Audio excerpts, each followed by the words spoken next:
Social മീഡിയയ്ക്ക് കത്തിക്കാൻ ഒരു കണ്ടന്റും കൊടുത്തിട്ടാണ് ആ 1.5 വയസ്സുകാരൻ ഇന്നലെ യാത്രയായത്. സ്വർഗത്തിൽ അവൻ്റെ അച്ഛൻ്റെ അടുത്ത് അവൻ സന്തോഷമായിട്ട് വേദനയില്ലാത്ത ലോകത്തിരിക്കട്ടെ എന്ന് നമുക്ക് പ്രാർത്ഥിക്കാം. ഇവിടെ മാറേണ്ടത് മനുഷ്യനല്ല, നമ്മുടെ നാടിൻ്റെ നാണം കെട്ട നിയമവ്യവസ്ഥിതി. ജീവന് ജീവൻ കൊടുക്കണം എന്നൊരു നിയമം നമ്മുടെ നാട്ടിൽ വരാത്തിടത്തോളം കാലം എല്ലാം നടക്കും. നമ്മുടെ മനുഷ്യനെ ആർക്കും എന്തും ചെയ്യാം എന്നൊരു ബോധം മനുഷ്യന് വന്നു കഴിഞ്ഞു.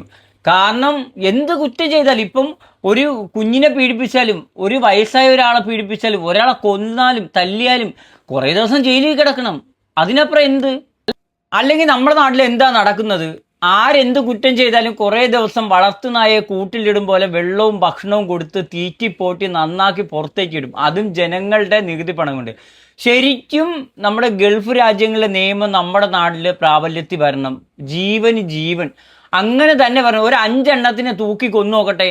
പിന്നെ ജനങ്ങൾക്കൊരു പേടി വരണം. നമ്മുടെ നിയമത്തെ ജനങ്ങൾ പേടിക്കണം. എന്നാൽ മാത്രമേ ജനങ്ങളിലൊരു മാറ്റം ഉണ്ടാവൂ. അല്ലാതെ ശരിക്കും പറഞ്ഞാൽ നമ്മുടെ നാടിൻ്റെ ഈ നാണം കെട്ട നിയമവ്യവസ്ഥിതിയോടിപ്പം പുച്ഛം മാത്രമേ ഉള്ളൂ. കാരണം നമ്മളൊന്നും സുരക്ഷിതരല്ല. ആർക്കും എന്തും ഏത് സമയത്തും സംഭവിക്കാം എന്നൊരു കാലഘട്ടത്തിലാണ് നമ്മൾ ജീവിക്കുന്നത്. എന്ന് നമ്മുടെ നാടിൻ്റെ ഈ നാണം കെട്ട നിയമവ്യവസ്ഥിതി മാറോ, അന്ന് നമ്മുടെ നാട് നന്നാവും.